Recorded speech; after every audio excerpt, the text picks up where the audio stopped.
आज मम्मीला स्वयंपाक करायचा अजिबात मूड नव्हता आणि मला सुद्धा. मग गावाजवळ असलेल्या हॉटेल जिव्हाळामध्ये गेलो.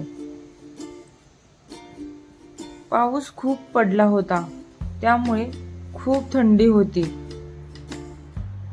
हॉटेलमध्ये लवकर गेल्यामुळे फारशी गर्दीही नव्हती.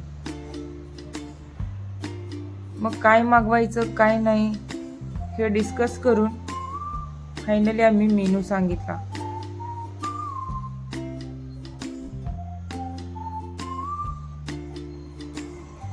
रेट्सही अगदी रिझनेबल होते. तुम्ही एकदा अवश्य भेट द्या. हे कोणतंही प्रमोशन नाहीये. हे आमच्या गावाजवळ असलेलं हॉटेल आहे, जिथं आम्ही सारखं येत जात असतो.